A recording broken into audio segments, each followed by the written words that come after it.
Oke, shalom. Ya, hari ini saya mau bahas sesuatu yang mungkin agak berbeda, tapi sebetulnya sering saudara lakukan. Dan bahkan mungkin udah berkali-kali saudara lakukan ini, yaitu tentang perjamuan kudus. The power of Holy Communion. Jadi, apakah ada kuasa dalam perjamuan kudus? Selama ini mungkin kita sering lakukan itu, tapi mungkin kita nggak sadar. Ada apa sih inti daripada perjamuan kudus? Oke. Saya minggir dikit ya, supaya bisa lihat. Kenapa perjamuan kudus itu penting? Yohanes 6 ayat 53 dan 5 sampai 56 bilang begini. Maka kata Yesus kepada mereka, aku berkata kepadamu, sesungguhnya jikalau kamu tidak makan daging anak manusia dan minum darahnya, makan dan minum. Berarti ini adalah perjamuan kudus, makan daging, minum darah. Itulah simbol dari perjamuan kudus. Kamu tidak mempunyai hidup di dalam dirimu. Berarti apakah perjamuan kudus penting? Sangat penting. Kenapa pentingnya? Karena kalau kita nggak perjamuan kudus, kita tidak punya hidup di dalam diri kita. Dan ayat berikutnya bilang begini. Sedangkan barang siapa yang makan dagingku dan minum darahku, ia mempunyai hidup yang kekal. Ternyata punya hidupnya bukan sekedar hidup biasa, tapi punya hidupnya hidup yang kekal. Berarti simple aja. Setiap orang yang melakukan perjamuan kudus akan mendapat hidup yang kekal. Kenapa? Karena perjamuan kudus hanya ada di dalam kekristenan, dalam Kristus. Amin. Tidak ada agama-agama lain yang ada jenis perjamuan kudus. Jadi itu salah satu sakramen di gereja yang paling penting dan itu yang membedakan dari yang lain. Kalau bicara tentang doa, semua juga berdoa. Kalau bicara tentang puasa, hari ini ya saudara kita lebih berpuasa lagi gitu, 1 bulan. Tapi apa yang membedakan dan satu-satunya yang tidak ada dimanapun juga, itulah yang namanya Holy Communion atau perjamuan kudus. Kenapa? Tadi dibilang di sini, barang siapa yang makan dagingku dan minum darahku, ia mempunyai hidup yang kekal, dan aku akan membangkitkan dia pada akhir zaman. Jadi nanti gak usah takut kalau kemudian kita makan kemudian kita mati. Nanti di akhir zaman dibangkitkan katanya. Barang siapa makan dagingku dan minum darahku, ia tinggal di dalam aku dan aku di dalam dia. Inilah kunci utamanya. Jadi apa perjamuan kudus itu? Perjamuan kudus ketika kita minum, kita dibilang di sini, ia tinggal di dalam kita dan kita tinggal di dalam Kristus. Berarti jadi satu. Sama seperti suami istri jadi satu. Ini juga, dia tinggal dalam kita dan kita di dalam Kristus. Ini dasar dari perjamuan kudus. Tapi ini adalah sesuatu yang paling sangat berbahaya. Makanya iblis banyak juga bikin sedikit penyelewengan ini dan itu. Nah, ini saya mau kasih tahu contoh. Dan Paulus sudah katakan itu di dalam 1 Korintus. Jadi 1 Korintus itu adalah pengajaran Paulus tentang Holy Communion, tentang perjamuan kudus. 1 Korintus 11. Nah, saya ambil dulu dari 2 Korintus 5 ayat 21. Berapa sering kita melakukan perjamuan kudus? Tadi saya tanya Pak Gembala di sini, berapa sering sih kita perjamuan kudus di sini? Sebulan sekali. Nah, Alkitab bilang apa? Perbuatlah ini setiap kali kamu meminumnya menjadi peringatan akan aku. Bahasa Inggrisnya itu lebih jelas karena dibilang begini, do this as often as you drink it in remembrance of me. Jadi dibilang di sini berapa sering harusnya kita lakukan perjamuan kudus? As often as. As often as artinya seberapa sering? Sesering mungkin. Do this, lakukan ini sesering mungkin. Oh ya, berarti boleh nggak perjamuan kudus setiap hari? Boleh. Boleh nggak sehari 3 kali? Kenapa tidak?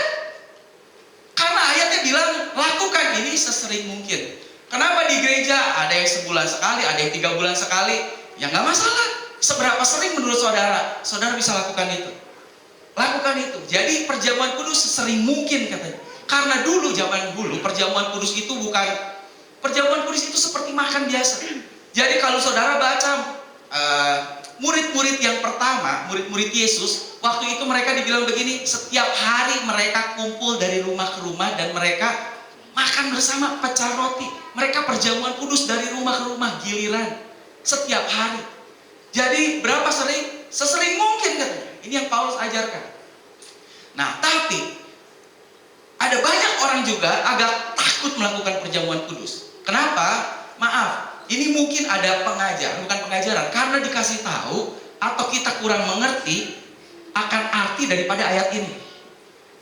Ayat ini bilang begini, jadi banyak orang yang agak takut melakukan perjamuan kudus. Karena mereka bilang begini, jadi barang siapa dengan cara yang tidak layak makan roti atau minum cawan Tuhan, ia berdosa terhadap tubuh dan darah Tuhan.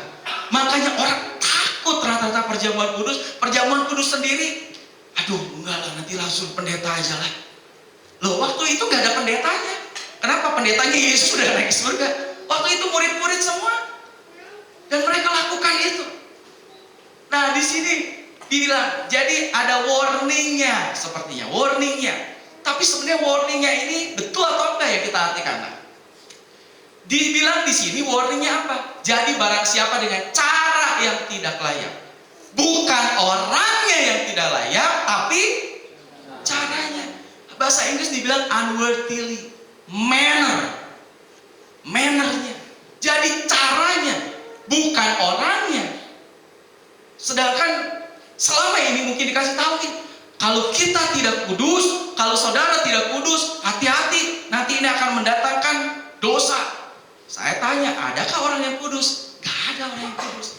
Justru kebalikan kalau saudara mengerti nanti, itu justru dari perjamuan kudus inilah yang akan memurnikan kita. Bukan kita harus kudus dulu baru boleh makan. Tapi di sini dibilang caranya. Kenapa? Karena nanti kita lihat Paulus bicara apa. Baca dulu tuh.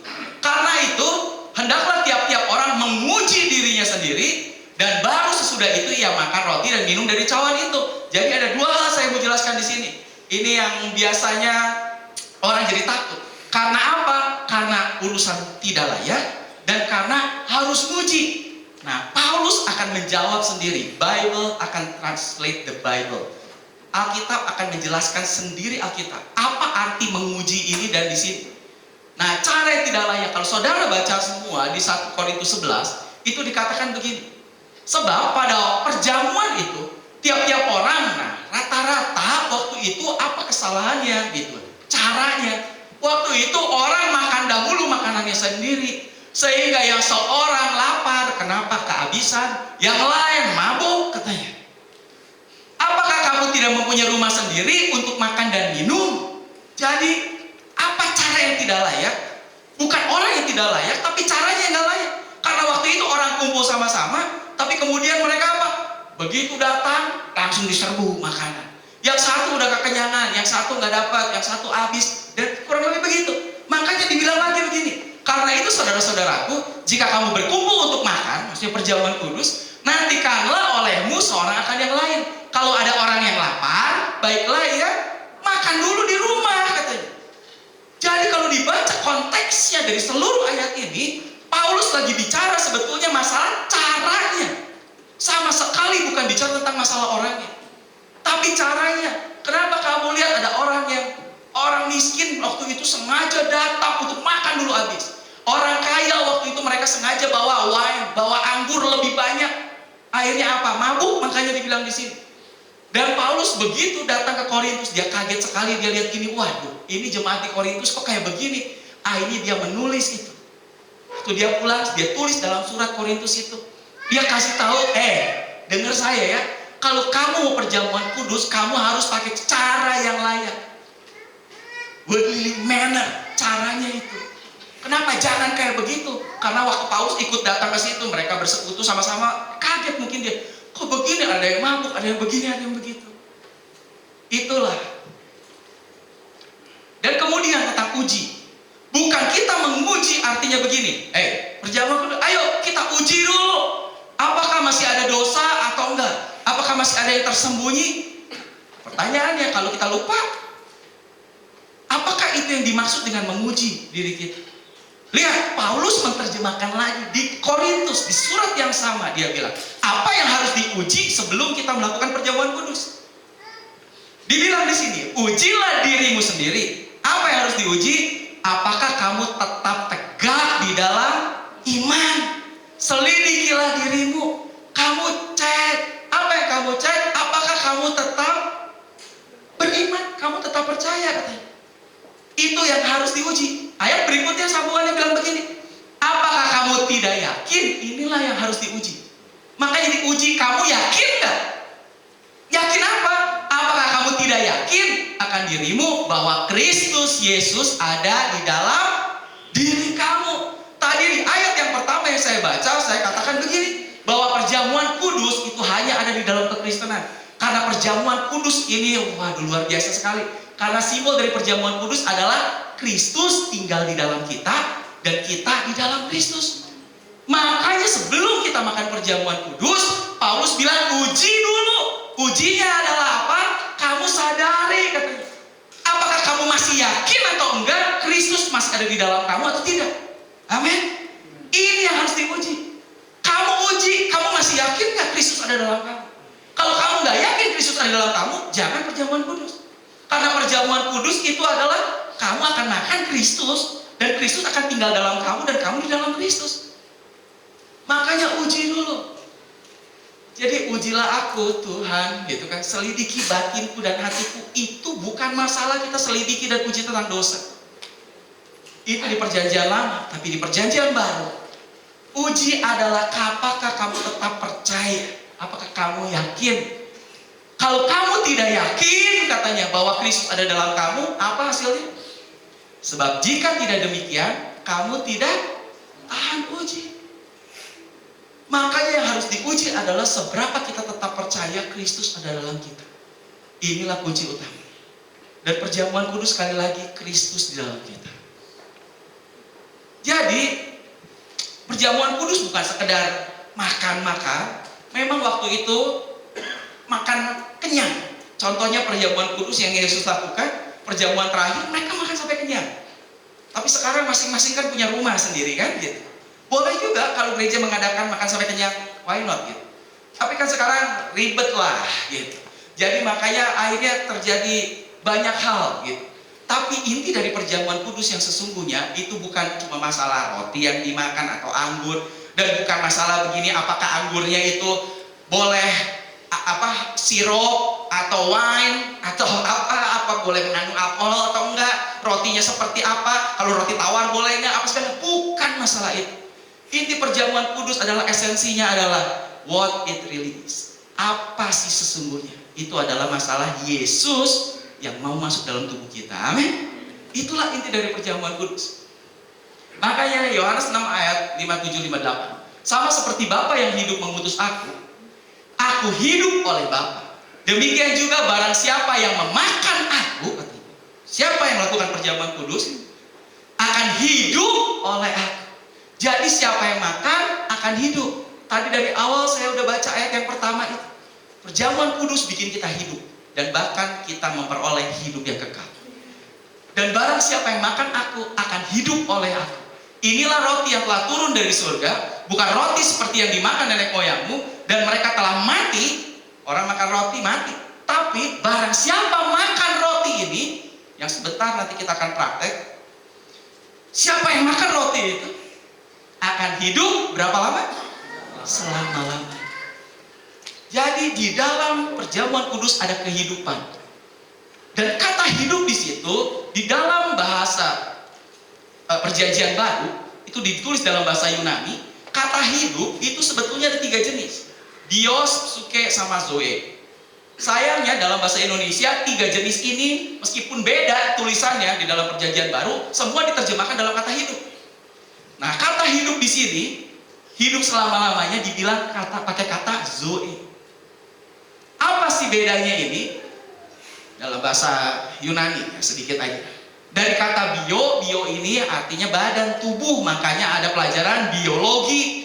Itu tentang semua ilmu tentang yang kelihatan di luar. Ilmu tumbuhan, ilmu badan semua. Itulah. Yang kedua tadi psuke. Psuke dari sinilah muncul kata psikologi. Ilmu psikologi. Dan itu adalah masalah sesuatu tentang jiwa, dalam kejiwaan.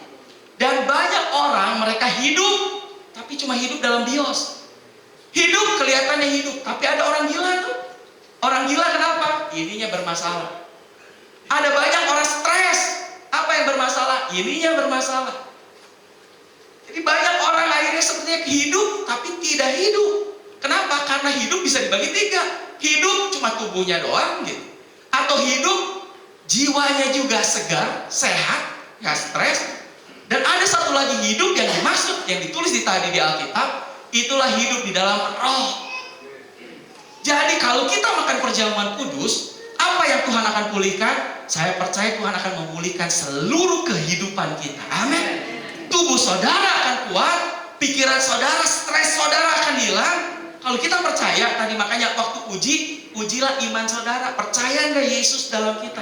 Kalau Yesus dalam kita, saya jadi pengen kesaksian. Minggu lalu saya pelayanan di Jakarta. Lagi ngobrol di Pastori, itu 3 kali ibadah. Jadi setelah itu ngobrol, ini yang nemenin saya, dia cerita. Dia seorang pengusaha, dia bilang saya pergi ke Makassar katanya. Baru mendarat itu mau ketemu, tiba-tiba ditelepon sama orang rekan bisnisnya. Cepetan datang ke sini. Kenapa? Tolong doain dong. Ini ada yang kerasukan katanya. Yang kerasukan setan, karyawannya. Akhirnya dia bilang, waduh saya belum makan, saya baru mendarat, tadinya saya mau mampir dulu ke temennya gini. Dia bilang, nggak bisa, tolong datang sekarang. Akhirnya dia datang. Singkat cerita, begitu dia datang, dan dia lihat di situ udah banyak orang di situ, ada kiai juga dipanggil di situ, Apollo, gitu gini itu. Dan waktu dia datang, bosnya ini bilang, mikir, dia ada teman saya yang mau datang. Dan dia datang, kemudian dia langsung datang. Dia bilang seumur hidup dia belum pernah urusan musir setan. Jadi yang dia tahu adalah selama ini dia cuma lihat di gereja segala macam. Jadi begitu dia datang, dia bilang gini, dalam nama Yesus keluar, dalam nama Yesus keluar. Sampai teriak, dalam nama Yesus keluar. Nggak keluar. Kiai, dah, mundur. Mundurlah dia. Waduh, dia duduk, dia doa. Kenapa ya Tuhan kok nggak keluar katanya? Saya kok udah doain dalam nama Yesus. Kurang lebih hampir setengah jam dia doa di situ dan dia ngobrol dan Tuhan kasih sesuatu. Tuhan bilang begini, dalam nama Yesus bukan seperti sebuah mantra abrakadabra. Jadi bukan. Setiap orang boleh bilang dalam nama Yesus, tapi apakah mereka percaya dalam nama Yesus? Dan di Alkitab juga ada cerita, betul? Orang mengusir setan dalam nama Yesus, setannya yang mencabik-cabik tuh orang. Jadi Tuhan mulai ingetin, kamu tahu, kamu bilang dalam nama Yesus, tapi sebenarnya cuma kamu ngikutin orang aja. Karena selama ini orang usir setan pakai dalam nama Yesus, kamu juga dalam nama Yesus. Bukan cuma mantra dalam nama Yesus yang berhasil. Bukan itu yang membuat berhasil. Kamu tahu apa? Nah ini yang saya dapetin juga. Dia bilang, karena Kristus ada di dalam kamu. Kan aku ada di dalam kamu. Karena aku ada di dalam kamu, kamu gak perlu teriak-teriak kayak tadi tuh. Jadi kamu sadari itu. Apa yang kamu katakan, ada Kristus. Berarti kalau kamu bicara, Kristus yang akan bicara. Ketika kamu ngomong, apa yang kamu perintahkan, Kristus yang akan memerintahkan itu. Sekarang kamu doain lagi. Kata dia, Hadi udah gagal, gak enak dong, malu lah katanya. Terus Tuhan bilang, kenapa kamu takut? Aku bersama dengan kamu, aku ada di dalam kamu. Tuh kamu lihat, dan dia lihat itu kiainya juga udah capek. Kenapa? Ditengking begini malah diajak ngobrol. Kamu keluar. Kalau saya keluar harus pindah kemana? Bingung kiai, pindah kemana? Nanti pindah ke sana harus dikeluarin juga. Pindah ke sana harus dikeluarin juga. Dia pusing gini, nggak mau, saya nggak mau keluar, saya suka di sini katanya. Bingung nih. Akhirnya orang ini maju. Dia bilang udah Pak, gantian saya lagi Pak. Giliran saya lagi Pak, gantian. Terus dia cuma bilang apa? Dia pelan, dia deketin, dia bilang gini, bangun. Tiba-tiba orangnya sadar. Udah. Tiba-tiba sadar. Kenapa? Dia kasih minum. Udah selesai. Udah kerja lagi. Semua bingung lah tuh. Kok cuma simpel gitu? Dan bosnya ini sebelumnya bukan orang percaya. Akhirnya dia cerita, akhirnya jadi percaya. Bosnya tanya, kok pertama kamu gagal? Yang kedua, justru kok kamu luar biasa kata dia. Gak ada teriak, gak apa. Kamu cuma bilang bangun, kok dia bilang bangun. Dia bilang, iya kan saya dengar itu tadi. Kalau saya usir, saya juga bingung suruh pindah kemana. Tapi kan Kristus ada dalam saya. Intinya yang kamu mau apa kan? Orang ini kan sadar. Dari awal kamu telepon, ini ada orang kesurupan, bisa nggak kamu bikin sadar katanya. Saya jadi ingat, kamu kan suruh bikin saya sadar. Ya udah, saya bilang apa? Sadar. Inti dari sini adalah tadi, Kristus di dalam kita, kalau Kristus ada di dalam kita, itu menjadi sesuatu yang sangat luar biasa. Amin. Bukan cuma sekedar pengetahuan kita tahu bahwa ada Yesus, ada begini. Sadar nggak saudara Kristus dalam saudara? Kalau Kristus dalam saudara berarti yang ngomong, yang keluar, yang semua yang perintahkan apa segala Kristus yang memerintah. Amin. Makanya di dalam Zoe, lanjut. Dan tadi dibilang bahwa siapa akan dalam perjamuan kudus akan ada kehidupan. Dan di dalam Yohanes 10 ayat 10 bahkan Tuhan bilang begini, aku datang memang supaya mereka mempunyai hidup, get life. Tapi bukan cuma punya hidup, tapi hidup sih hidup, tapi di rumah sakit pakai infus semua, nggak bisa kemana-mana. Bukan cuma sekadar hidup, tapi kemudian stres tiap hari, nggak bisa menikmati hidup. Tapi Tuhan bilang, aku memberi hidup dan mempunyainya. Aku datang supaya mereka punya hidup dan mempunyai dalam segala kelimpahan, in all abundance. Kalau kelimpahan seperti apa? Kelimpahannya begini nih, tumpah keluar. Kalau tumpah keluar berarti saudara butuh lagi nggak? Itu sudah meluber, sudah lebih dari apa yang saudara butuhkan. Amin. Di dalam Kristus Tuhan sudah memberikan kepada saudara lebih daripada apa yang saudara butuhkan sebetulnya. Tapi kok saya nggak tahu itu ya? Kok saya merasa enggak? Karena saudara nggak sadar. Makanya hari ini saya mau ajak perjamuan kudus. Karena siapa yang melakukan perjamuan kudus? Tuhan bilang kamu akan dapat hidup. Makanya perjamuan kudus berapa sering? Sesering mungkin. Untuk apa? Remembrance. Untuk kita ingat bahwa Tuhan sudah memberi kehidupan buat kita. Banyak orang sebetulnya tidak merasa hidup. Padahal Tuhan sudah memberi dalam segala kelimpahan. Tapi saudara tidak merasa karena nggak merasa, nggak percaya. Karena nggak percaya, what you believe is what you receive. Apa yang saudara percaya itu yang saudara terima. Karena saudara nggak percaya, saudara gimana mau terima? Makanya perjamuan kudus akan membuat kita ingat lagi dan kita percaya, dan ketika kita percaya kita akan terima itu. Amin. Padahal Tuhan sudah memberi dalam kelimpahan. Nah sekarang saya mau bahas tentang roti. Sebab apa yang telah teruskan ada dua hal nanti yang kita makan dan minum, roti dan anggur. Apa itu roti? Sebab apa yang telah kuteruskan kepadamu telah aku terima dari Tuhan, yaitu bahwa Tuhan Yesus pada malam waktu ia diserahkan mengambil roti, dan sesudah itu ia mengucap syukur atasnya, ia memecah-mecahkannya dan berkata, inilah tubuhku yang diserahkan bagi kamu, perbuatlah ini menjadi peringatan, as remembrance, untuk kita ingat tentang aku. Jadi harusnya perjamuan kudus sebetulnya itu tidak seperti roti yang kayak begitu. Kenapa? Karena Yesus bilang begini, itu dipecah. Jadi sebetulnya itu rotinya dalam bentuk utuh. Kalau di Israel saya perjamuan kudus, saya pakai roti yang utuh. Sebelumnya dipecah. Hari ini kenapa udah dipecah-pecah? Supaya tidak makan waktu. Itu aja intinya. Jadi kenapa akhirnya gereja membuat itu? Bayangin kalau 20.000 jemaat. Ayo kita pecah, mecahnya aja 1 jam. Jadi untuk itulah, jadi kenapa seperti begitu? Tapi ini punya alasan, kenapa harus utuh? Dan sebetulnya kenapa yang bagus tuh aslinya sebenarnya utuh dan dipecah dulu. Dipecah, mengambil roti, mengucap syukur, setelah itu baru dipecah. Dan inilah tubuhku yang diserahkan bagi kamu, perbuatlah ini menjadi peringatan akan aku. Nah inilah yang Yesus sudah berikan, tubuhnya dia berikan. Makanya sebentar kita akan makan tubuhnya.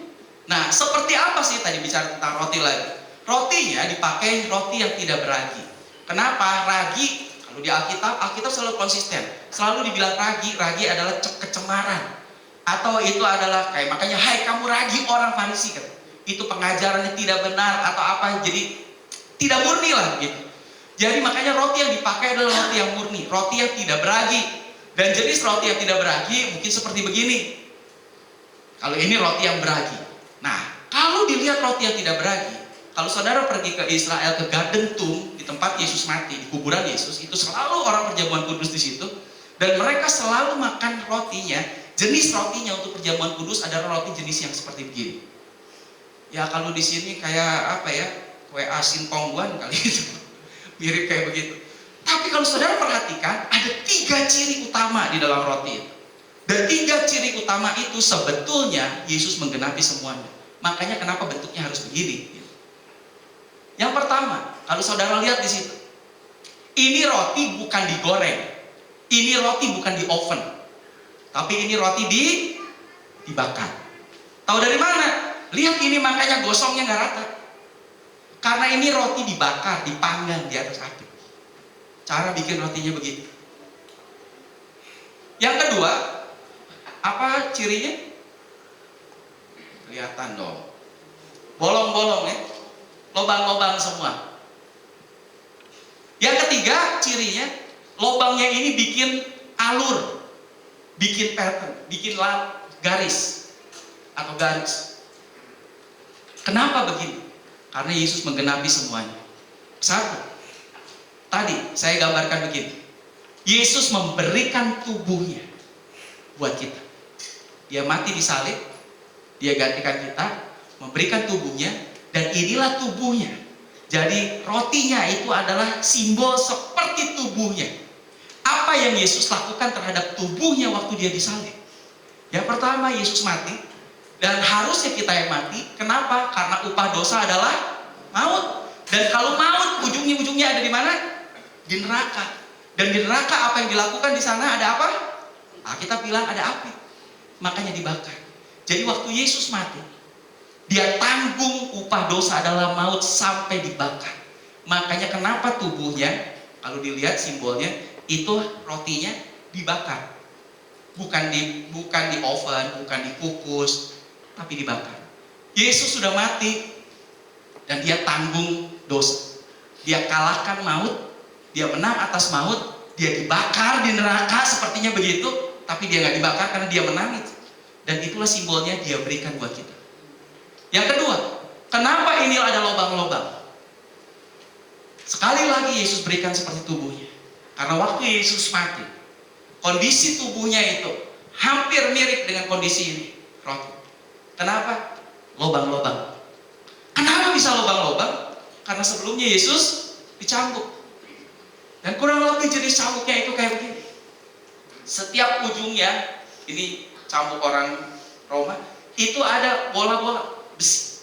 Jadi setiap gitu, itu bikin lubang-lubang. Dan Yesus berikan itu buat kita. Makanya jenis rotinya kalau di Israel kayak gitu, lubang-lubang.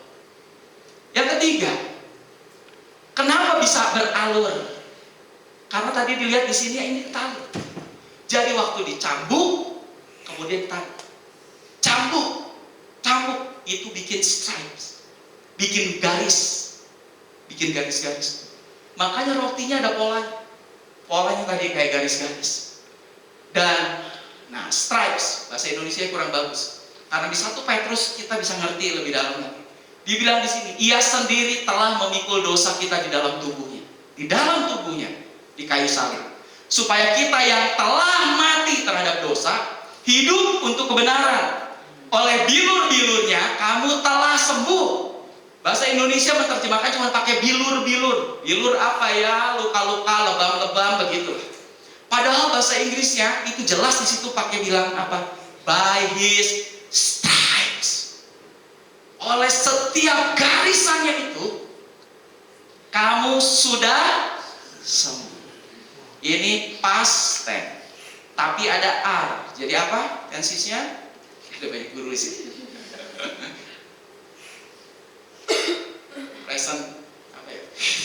Jadi ini sudah dilakukan, tapi sekarang tapi sudah dilakukannya dulu. Sekarang kamu sudah sembuh. Makanya sebetulnya kesembuhan itu terjadi. Yesus menyembuhkan kita bukan sekarang. Kalau saudara percaya Yesus sudah menyembuhkan kita kapan? 2000 tahun yang lalu ketika disalib. Amin. Lalu by his stripes we are sekarang healed. Tapi pakai edit. Kita sekarang sudah sembuh. Berarti sekarang saudara sudah sehat. Amin. Kita sudah sembuh sekarang. Karena apa? Karena bilur Yesus. Yesus mati 2000 tahun yang lalu. Jadi kesembuhan sudah ada di dalam saudara. Tinggal percaya atau tidak. Makanya untuk remembrance itu kita perjamuan kudus. Dengan perjamuan kudus saudara yang tidak percaya, saudara akan jadi percaya. Dan ketika saudara percaya, jadilah menurut apa yang saudara percaya, kata Yesus kan? Jadilah menurut apa yang kamu percaya. Jadi saya percaya, kalau saudara yang sakit, kita akan makan perjamuan kudus dan saudara akan sembuh. Amin. Bukan akan sembuh, saudara sudah sembuh sebetulnya. Tapi karena saudara mungkin sebelumnya nggak percaya, akan ada mujizat luar biasa. Semuanya sudah diselesaikan oleh Yesus, disalib. Dan ini yang penting, saya mau tanya dulu. Salib Yesus yang mana? Kalau saudara lihat gambar ini ada 3 salib. Salib Yesus yang mana? Hah? Ini. Yang tengah. Yakin ini salib Yesus? Pertanyaannya, dosa apa yang Yesus lakukan? Gak ada. Siapa yang layak untuk disalib? Adalah orang yang berdosa. Yesus tidak berdosa. Kalau gitu, apakah dia layak disalib? Tidak layak disalib. Kalau begitu, apakah dia punya salib? Dia tidak punya salib. Kalau begitu, ini salib siapa? Salib saudara dan saya, salib kita. Jadi kalau ditanya mana salib Yesus, nggak ada. Yesus disalib yang tengah. Semua ada salib kita. Yesus tidak punya salib, kita yang punya salib. Tapi Yesus gantikan kita disalib. Kalau dia sudah gantikan kita disalib, apakah perlu lagi kita disalib? Tidak. Yesus sudah gantikan semuanya. Apa yang dibayar disalib, Yesus sudah bayar semua. Makanya di sini dibilang, I have sinned. Betul kita semua. Betul. Makanya kita punya salib. Upah dosa dalam maut. Tapi, but thanks God. Terima kasih kepada Tuhan. The sinless Savior paid my debt. Itu juru selamat kita. Bayar semua dosa kita lunas. Amin. Dia sudah bayar lunas. Tidak ada sedikit pun yang saudara perlu bayar. Dia sudah bayar semuanya lunas. Apa yang Yesus bayar di salib? Saudara ngerti ini, saudara akan terima. Karena sesuai dengan pengertian saudara, itu akan kita terima. Karya penebusan melalui tubuh Yesus. Tubuh Yesus. Yesus mati di salib, dia berikan tubuhnya. Dan apa yang Yesus tanggung di salib? Dia disalib sampai mati. Dan karena dia sudah mati, kita nggak perlu mati lagi. Amin. Makanya kita sekarang akan dapat kehidupan. Life. Kehidupan jenis apa? Kehidupan jenis yang tadi. Sampai zoe. Sampai seluruhnya. Sampai hidup kekal. Tubuh, jiwa, sampai roh kita. Itu yang Tuhan berikan. Apalagi Yesus tanggung di salib. Yesus tanggung, sakit gak di salib? Sakit. Yesus sakit. Makanya saudara gak perlu lagi sakit. Makanya hari ini saudara akan terima kesehatan. Amin. Karena Yesus sudah tanggung sakit. Saudara gak perlu lagi sakit dalam Yesus. Yesus kasih ini buat kita. Yesus apa? Ini gambar. Masih pakai celana ya, di mana-mana. Padahal kalau orang disalib aslinya itu ditelanjangi. Kalau kita lihat Yesus masih pakai celana dalam atau pakai kain, ya kenapa? Supaya tidak kena undang-undang pornografi begitu. Tapi kenyataannya yang disalib itu sebetulnya ditelanjangi. Karena tujuan dari disalib adalah dipermalukan. Dipermalukan sengaja. Jadi Yesus dibilang betul-betul miskin. Dia mati dalam keadaan telanjang. Ayub bilang, dengan telanjang aku lahir, dengan telanjang aku mati. Dan Yesus mati dengan telanjang betul-betul. Betul-betul miskin. Supaya apa? Supaya di dalam Kristus kita gak perlu miskin lagi. Dalam Kristus kita akan kaya. Amin. Kekayaan bukan hanya masalah uang, tapi kekayaan dalam semua aspek kehidupan kita. Kita kaya dalam kesehatan kita. Amin. Ada orang kaya sakit buat apa? Kita kaya dalam intelijen kita, dalam pemikiran kita, kepintaran kita yang buat anak-anak. Kita kaya dalam hubungan. Semua hubungan baik. Kita kaya dalam segala hal. Amin. Itulah yang Tuhan berikan. Karena Yesus sudah tanggung semua, saudara bisa terima kekayaan apapun. Segala kekayaan sudah diberikan buat kita. Inilah yang Tuhan sudah lakukan buat kita.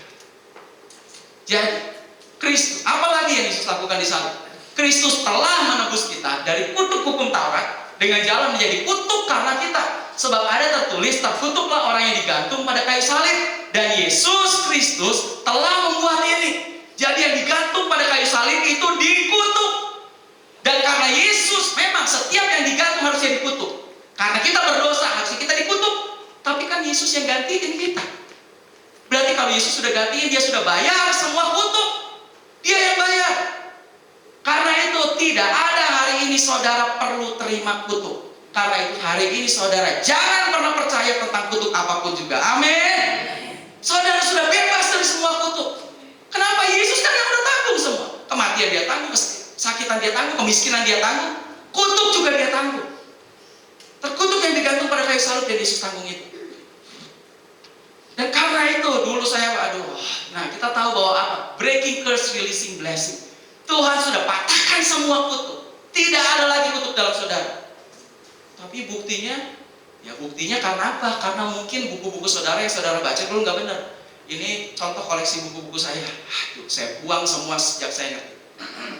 Kenapa? Capek deh, betul capek. Breaking curse, experiencing healing. Apakah betul? Patahkan dulu kutuk baru kita bisa rasakan kesehatan. Satu sisi adalah betul. Betulnya kenapa? Karena saudara percaya saudara ada di bawah kutuk. What you believe is what you receive. Karena saudara percaya saudara di bawah kutuk, makanya ada kutuk yang menimpa saudara. Betul? Hari ini saya mau katakan tidak ada lagi kutuk karena Yesus sudah bayar. Jangan pernah percaya lagi kutuk. Kalau masih nggak percaya, kalau masih berat, datang terakhir saya doakan. Betul. Kalau nggak percaya masih tapi saya merasa masih ada kutuk, boleh. Ada banyak kutuk sakit penyakit. Dulu kakek saya kanker, ini kanker, itu kanker, ini kanker, makanya saya kanker. Kenapa? Ya ini kutuk lah, keturunan memang dari sana sudah begini. Ini diabetes. Darah tinggi. What you believe is what you receive. Apa yang saudara imani itu akan terjadi. Iblis sangat suka sekali pada apa yang saudara percaya. Karena itu saudara harus percaya pada Kristus. Itulah kenapa kita remembrance sesering mungkin katanya lewat perjamuan kudus. Supaya saudara sadar tidak ada lagi kutuk. Tidak ada lagi kutuk. Ada bilang kutuk kemiskinan. Ada yang bilang kutuk gagal usaha. Selalu gagal usaha saya. Kenapa? Habis saya ada di bawah kutuk.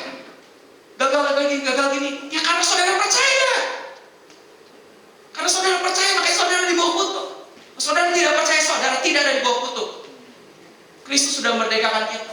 Makanya yang kayak begini, udahlah buang semua buku kayak begini. Betul. Prayer that curse, that breakers. Aduh capek, betul-betul. Emang doa yang bisa mematahkan kutuk? Iya sih. Tapi sebetulnya sesungguhnya Kristus sudah patahkan semua kutuk itu. Unbroken curses. Waduh, capek. Identifying breaking curses. 10 curses that blocks the blessing. Aduh, saya nggak mau ini. Kristus sudah membebaskan kita dari semua kutuk. Amin. Karena dia menjadi kutuk buat kita. Karena itu saudara harus sadari. How to live free from the curse. Gimana cara kita bisa bebas dari kutuk? Percaya. Cuma percaya. Percaya apa? Percaya karena Yesus sudah selesaikan semuanya. Dan dia sudah menebus kita dari semua kutuk. Amin. Saudara bukan orang yang dibawa kutuk lagi. Karena Yesus sudah tanggung semua kutuk waktu dia mati di salib. Saya mau kita lihat satu klip dulu. Suaranya bisa? Udah ditajakin ya? Apa yang Yesus tanggung di salib? Minimal ada 5 hal yang Yesus tanggung di salib. Dia tanggung semua dosa. Dia tanggung semua penghukuman, condemnation. Karena siapa yang ada dalam tidak dihukum lagi karena Kristus sudah terima semua penghukuman. Dia terima semua kutuk. Dia terima kematian. Dan itu semua yang kita tidak perlu terima lagi. Karena apa? Karena Yesus sudah terima itu semua.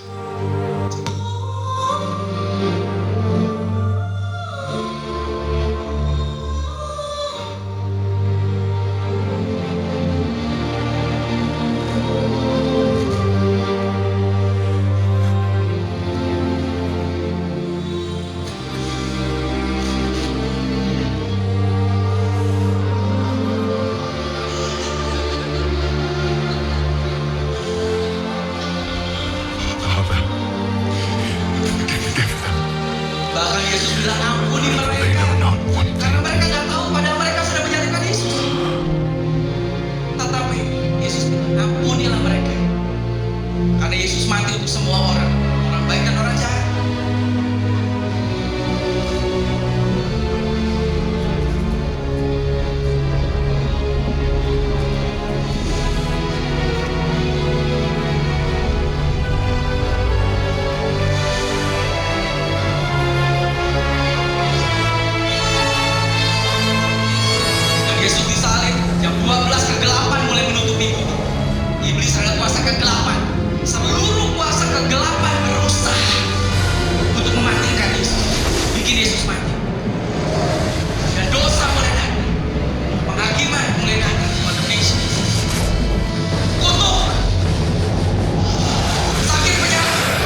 Saudara perhatikan, sebelumnya dia panggil selalu Bapak.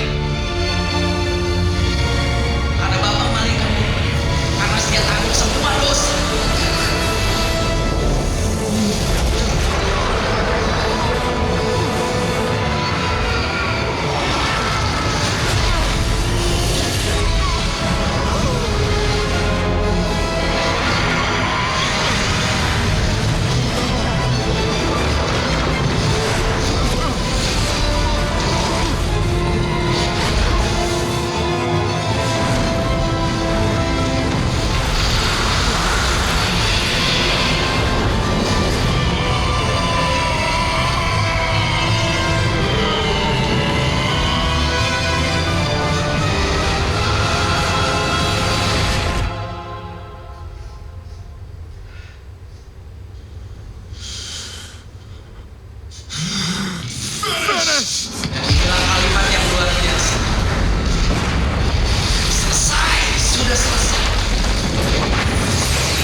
Kuasa kegelapan. Jam 3. Kuasa kegelapan kalah. Semua terang. Dan ada satu kebenaran yang saudara perlu tahu. Bahwa dosa tidak bisa membunuh Yesus. Upah dosa adalah maut. Tapi maut tidak membunuh Yesus. Yesus mati setelah dia mengalahkan maut. Dan dia serahkan nyawanya. Wow. Yesus tidak kalah oleh kematian. Dia serahkan nyawanya.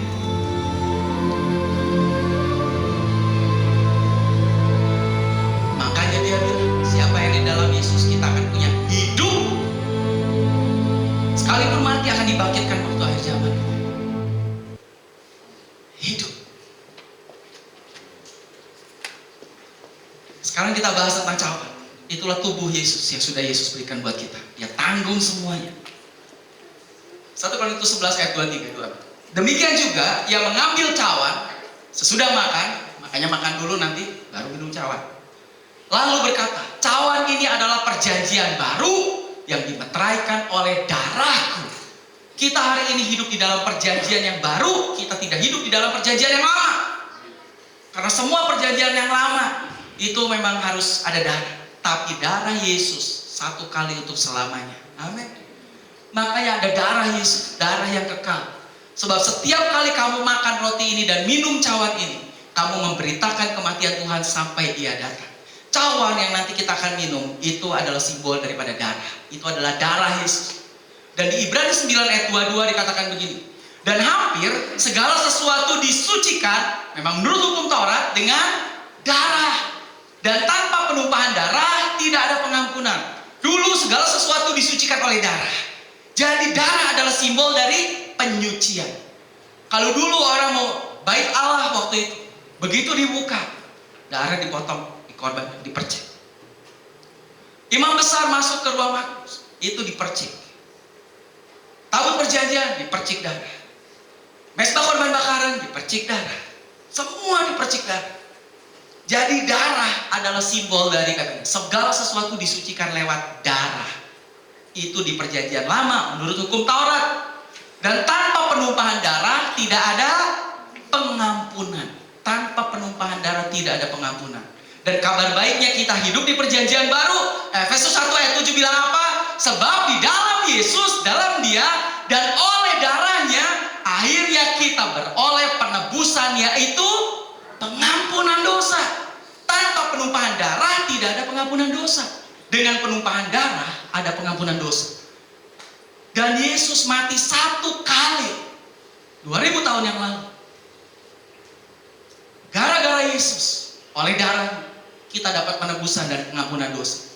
Dan ini semua menurut kekayaan kasih karunia.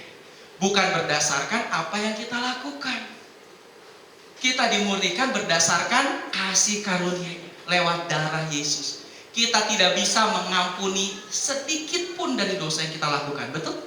Saudara lakukan dosa bohong, gimana cara mengampuninya? Gimana cara menghapuskan dosa bohong saudara dalam hidup saudara? Gak bisa.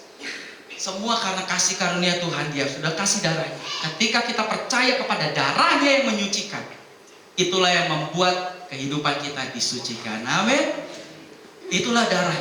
Dan ada satu klip, kita akan lihat gimana di perjanjian lama itu, sekali lagi, tanpa penumpahan darah nggak ada pengampunan. Makanya zaman perjanjian lama orang mau diampuni itu harus potong domba, keluar darahnya, dan lewat itulah dia diampuni. Gimana caranya? Dia bawa domba, dia harus cari domba, dan ini domba harus tidak bercacat. Ini domba betul-betul harus kudus lah dalam begitu. Nanti begitu dibawa kepada imam, imam akan cek ini domba dan tidak boleh ada cacat. Kalau pincang, kalau ada ini, ada hitam apa segala, nggak boleh. Bawa pulang lagi. Tapi begitu dicek, kalau ini setelah dicek, oke deh, ini bagus, ini sempurna, ini boleh. Bahkan imam tidak bertanya dosa apa yang dilakukan oleh orang itu. Dia akan kemudian tumpang tangan ke kepalanya. Itu seperti transfer dosanya. Dan setelah itu dipotong dosanya selesai dengan penumpahan darah. Kita lihat penggambarannya, ini penggambaran yang bagus sekali.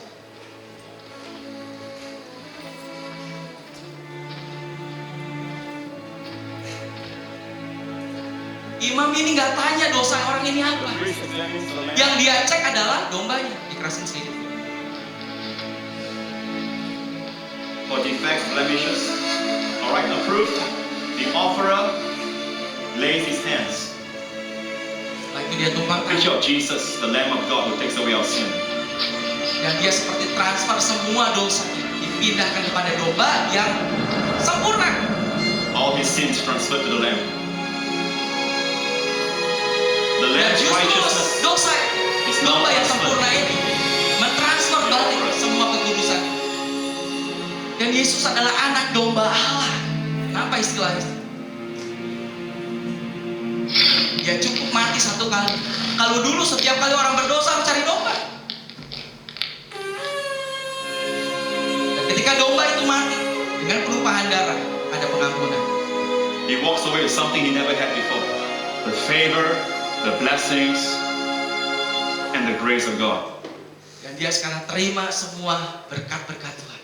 Kenapa? Tidak ada lagi kutuk, tidak dibawa lagi dosa. Sekarang dia sempurna. Nah, ayatnya bilang kayak begini, 2 Korintus 5 ayat 21. Dia yang tidak mengenal dosa, jadi penggambarannya adalah begini. Dia yang tidak mengenal dosa, telah dibuatnya menjadi dosa karena kita. Yesus kan nggak berdosa. Tapi gara-gara kita sekarang jadi berdosa. Karena dia yang tanggung kita, dia mati di salib kita. Supaya di dalam dia, kita dibenarkan oleh Allah. Kebenarannya Tuhan pindah ke kita.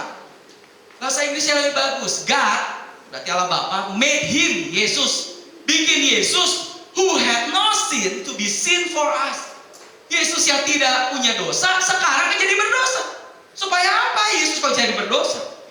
So that in him we might become the righteousness of God. Di dalam dia sekarang kita jadi orang benar. Orang kudus di dalam dia.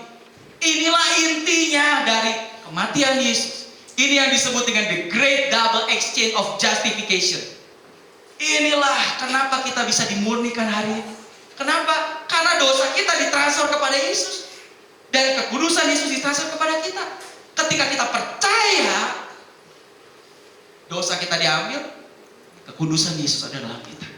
Jadi kalau saudara bilang saudara bukan orang kudus lagi, loh Yesus kan udah tanggung semua. Di salib, itu salib punya kita. Dan Yesus anak domba Allah, beda dengan domba-domba yang lain katanya. Kalau domba yang lain harus dipotong setiap kali dosa. Tapi Yesus cukup mati satu kali untuk menanggung dosa seluruh dunia. Amin. Sebab karena kasih karunia kamu diselamatkan oleh iman. Makanya itu bukan hasil usahamu, tapi pemberian Allah. Jadi tentang pengampunan dosa itu bukan usaha kita sama sekali. Kita tinggal percaya bahwa dosa kita sudah ditebus oleh Yesus. Itu adalah pemberian daripada Tuhan, bukan hasil pekerjaanmu, bukan apa yang kita usahakan. Jangan ada orang yang membanggakan diri, karena kasih karunia Tuhan berikan buat kita. Jadi for every wrong, every mistake, every sin, Christ paid the price. Tuhan bahkan sudah bayar semua, bukan cuma dosa. Semua kesalahan juga. Banyak orang melakukan kesalahan, betul? Bukan cuma dosa, ini bukan dosa, tapi orang melakukan kesalahan. Dan itu Yesus sudah tebus. Oh, tahu dari mana? Ibrani bilang begini. Kita hidup itu seperti banyak saksi yang mengelilingi kita katanya. Karena itu ayatnya bilang tanggalkan segala apa? Beban dan dosa. Apa yang dibuang bukan cuma dosa, ada juga beban dalam hidup kita. Beban apa? Itu adalah kesalahan-kesalahan yang mungkin kita lakukan. Makanya nggak enak sama orang, jadi begini sama orang, jadi gitu, jadi begitu. Mungkin bukan dosa, tapi beban juga. Dan Yesus sudah menebus semuanya itu. Jangan mau lagi saudara ada di dalam tuduhan. Yesus sudah bayar semuanya itu. Tahu dari mana? Ya ini dikasih tahu semuanya di situ.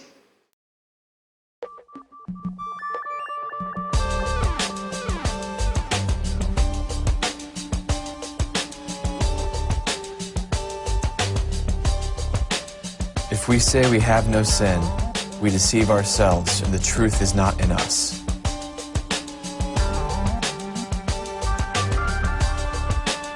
Jesus Christ, the righteous one, is the atoning sacrifice for our sins. God placed on him the sin of us all.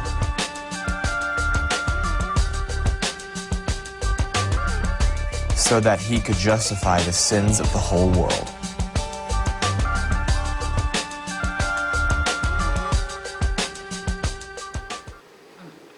Ibrani 9 ayat 14. Betapa lebihnya darah Kristus. Sebentar kita akan minum darahnya.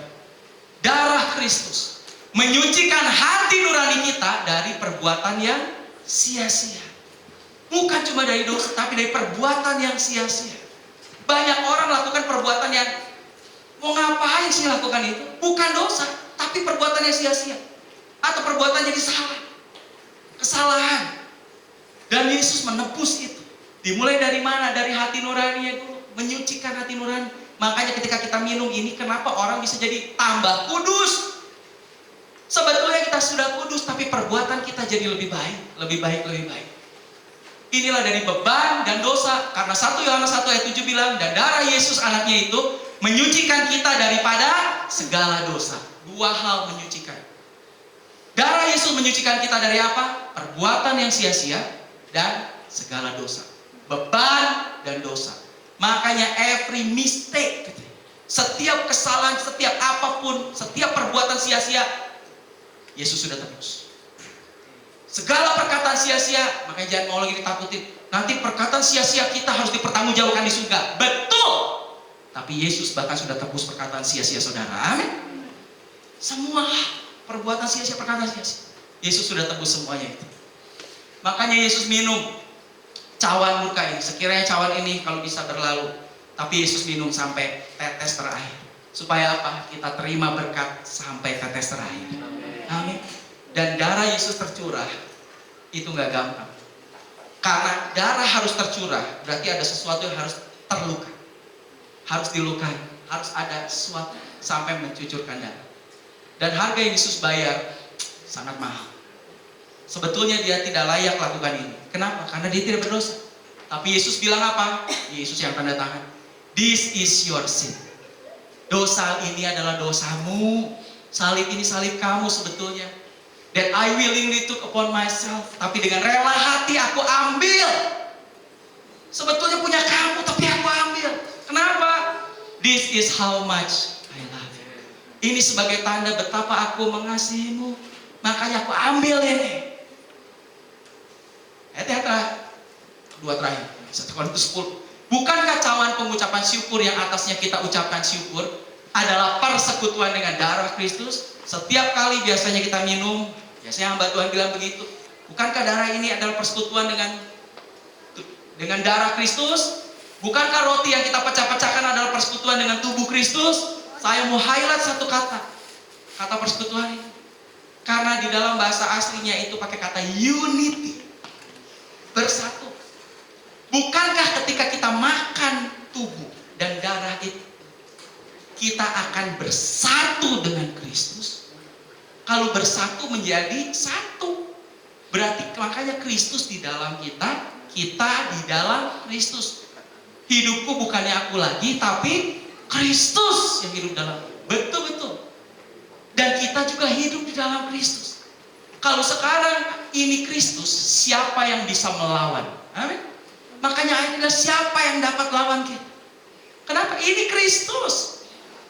Karena Kristus dalam kita. Semakin saudara sadari ini, semakin sering makanya lakukan remembrance tentang Tuhan, kita tahu bahwa ada Kristus dalam kita, semakin powerful hidup saudara. Sama kayak orang ini, bukan cuma sekedar dalam nama Yesus keluar, dalam nama Yesus keluar. Gak keluar. Begitu dia sadar, dalam hidup saya ada Kristus. Ketika saya bilang itu harus terjadi, sadar. Ketika kesadaran itu ada dalam kita. Dan tadi saya bilang di awal, kenapa rotinya biasanya harusnya utuh? Perjamuan kudus dimulai dengan roti utuh. Karena roti adalah satu. Maka kita sekalipun banyak adalah satu tubuh. Jadi makanya inilah tubuhku, kata Yesus. Jadi ini satu tubuh. Roti yang terpecah buat kamu. Makanya dia pecah. Berarti semua akan makan dari roti yang sama. Betul? Itu seharusnya. Kalau di Israel, saya lakukan begitu. Dari roti yang sama. Semua makan dari roti yang sama. Yang adalah tubuh Kristus. Berarti semua sama. Tubuh Kristus ada dalam kita semua masing-masing. Sama. Ayat yang terakhir nih. Ini ayat yang saya suka. Ayat yang bagus sekali. Dan kalau kita sudah makan, apa efeknya? Kristus masuk dalam kita. Dan aku memberikan hidup yang kekal. Itu yang di awal. Saya ulangi lagi. Tekankan berkali-kali. Saudara percayalah, kalau saudara makan ini, hidup yang kekal ada dalam saudara. Aku memberikan hidup yang kekal kepada mereka. Dan mereka, ini yang bagus, pasti tidak akan binasa sampai selama-lamanya. Berarti sekali saudara makan, saudara dapat hidup yang kekal dan tidak akan binasa sampai selama-lamanya. Kenapa? Kristus ada di dalam saudara. Dosa saudara, kesalahan saudara, Kristus yang sudah tebus semua. Tapi kenapa saya nggak mau melakukan dosa lagi? Karena setiap melakukan dosa ada condemnation. Bukan masalah diampuni atau tidak diampuni. Kristus sudah mengampuni semua dosa. Ketika kita makan, dibilang di sini, aku beri hidup kekal. Dan pasti tidak akan binasa sampai selama-lamanya. Dan ini yang menarik. Dan seorang pun, bahasa lebih aslinya sebetulnya bukan seorang pun. Whatever, apapun, siapapun, dalam arti setan pun, apapun, tidak akan merebut mereka dari tanganku. Amin. Tidak akan bisa merebut. Kenapa? Bukan kita yang pegang Tuhan, tapi Tuhan yang pegang kita. Siapa yang merebut?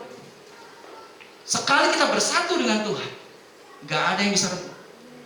Dan yang menarik ini bukan cuma ayat ini, ayat berikutnya ditulis lagi hal yang sama, ayat 29, 30. Bapakku yang memberikan mereka kepadaku, katanya. Loh, jadi menarik ya. Lihat, ini kalau saya suka baca malam.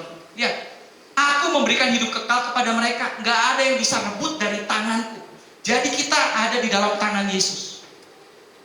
Dan ayat berikutnya menjelaskan sebetulnya begini. Kenapa kita bisa ada di tangan Yesus? Karena ternyata Bapa yang memberikan kita kepada Yesus. Bapa yang memberikan mereka kepadaku itu lebih besar daripada siapapun. Dan seorang pun tidak dapat merebut mereka dari tangan Bapa. Oh, jadi kita ada di tangan Yesus atau di tangan Bapa? Ternyata begini, saya dapat penggambaran kayak gini. Bapa yang ada. Dan kemudian Bapa kasih ini kepada Yesus. Dan waktu Bapa kasih kepada Yesus, tangan Bapa pun tetap pegang kita. Amin. Makanya 2 kali dipakai kata tidak bisa merebut. Ayat yang sebelumnya, tidak ada yang bisa merebut dari tanganku, kata Yesus. Dan ayat ini dibilang apa? Tidak ada yang dapat merebut mereka dari tangan Bapa. Berarti 2 tangan yang pegangin kita. Bapa kasih pada Yesus. Yesus pegang, Bapa masih megang. Wah. Tapi memang penjelasannya, aku dan Bapa adalah satu. Saudara percaya? Sekali kita makan tubuh dan darah Yesus, kehidupan kekal Tuhan berikan dalam hidup kita. Amin. Dan gak ada siapapun yang bisa rebut kita. Gak ada yang bisa merebut. Kalau saudara ngerti ini, inilah yang disebut dengan jaminan keselamatan. Saudara akan rest dalam hidup saudara. Selama ini orang kenapa tidak bisa berbuat, tidak bisa melakukan sesuatu? Karena apa? Masih memusingkan, saya masuk surga nggak ya? Saya pasti selamat nggak ya? Saya masuk surga nggak? Karena berfokus fokus kepada itu. Padahal berkali-kali Tuhan udah bilang, aku sudah tebus. Kalau enggak memang ada keselamatan di luar. Tidak ada keselamatan di luar. Hanya lewat Yesus. Nah sekarang kalau udah lewat Yesus masih nggak percaya juga bakal selamat. Terus mau lewat apa lagi? Mau lewat usaha saudara? Nggak mungkin. Ketika kita betul-betul percaya Yesus, itu yang akan membereskan kita semua. Itu yang akan memampukan kita hidup dalam luar biasa berkemenangan. Jadi sebentar kita akan makan tubuh dan darah Yesus. Ada yang bisa bantu? Boleh saya yang lakuin kali ini? Sekalian kita praktek ya. Sekalian kita praktek. Sebentar, mari kita berdoa dulu ya.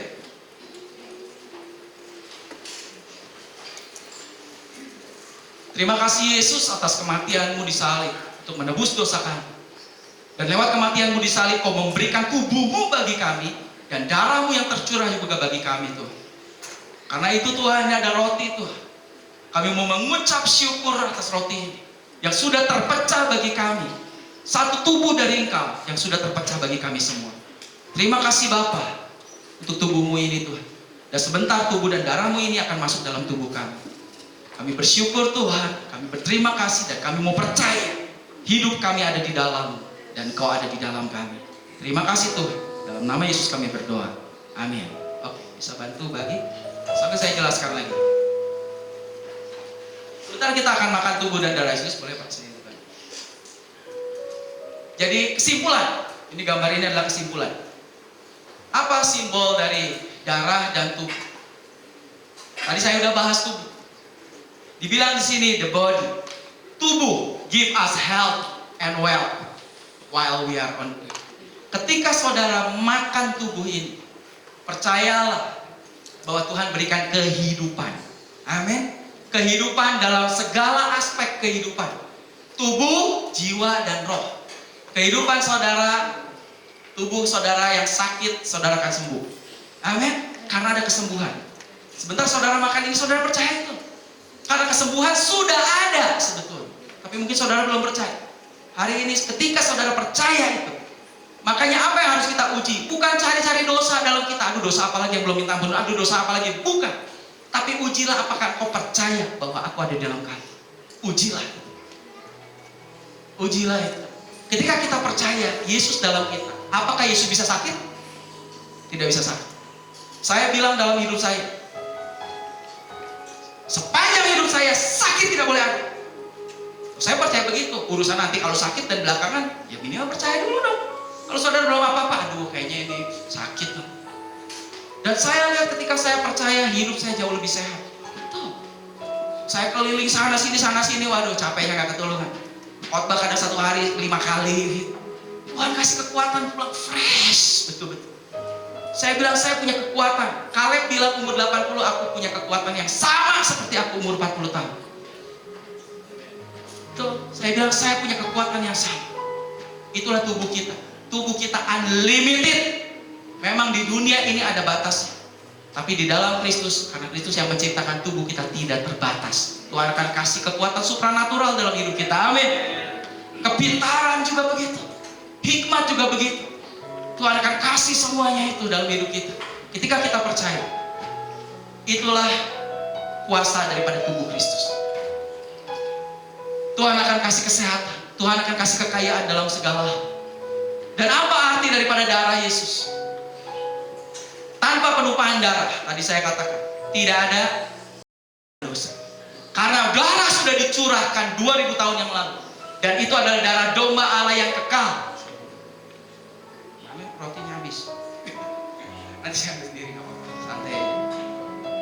Dan karena Yesus sudah tebus semuanya, darahnya sudah tercurah buat kita. Darahnya sudah tercurah buat kita. Makanya keselamatan ada dalam hidup kita. Dosa Tuhan sudah tebus. Amin.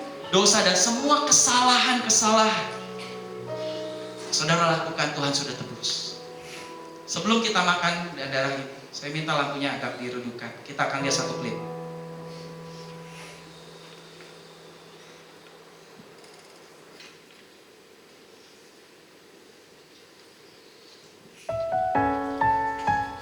Ya, dalam bahasa Mandarin, judulnya adalah it's for you. Ini aku lakukan untukmu. Yesus lakukan ini untukmu. 因为你一切都为你，创造天空，我把那颗星星。 Harga yang harus dibayar mahal untuk kita hari ini bisa lakukan perjamuan kudus, untuk kita bisa makan tubuh dan darah Yesus. Inilah yang Dia sudah lakukan buat kita. Makanya kita bisa makan tubuh.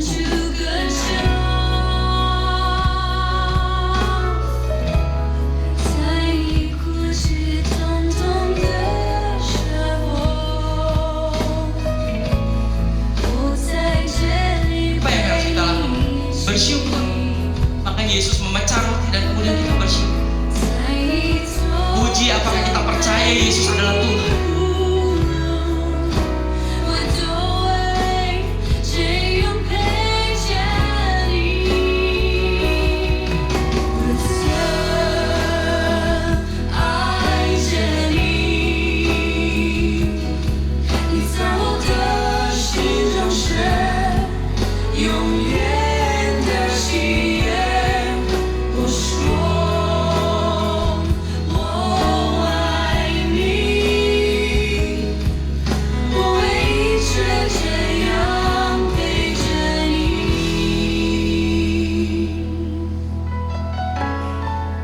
哦，因为你一切都为上到天堂，我把每颗星星。 Kita perjamuan kudus untuk remember, untuk kita ingat berapa harga Yesus sudah bayar untuk melakukan itu. Makanya kita tidak perlu bayar lagi harganya, karena Dia sudah bayar. Dia bayar lebih dari lunas.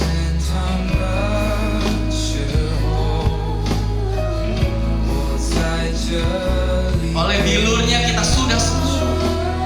Saudara sudah sembuh. 在你走的每一步，我都会这样陪着你。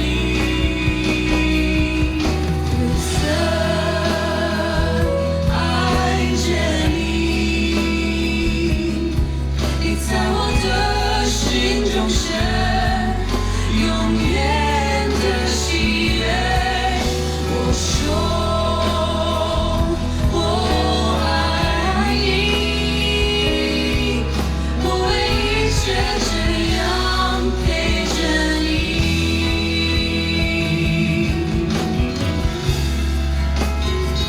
Aku lakukan ini karena aku mengasihi.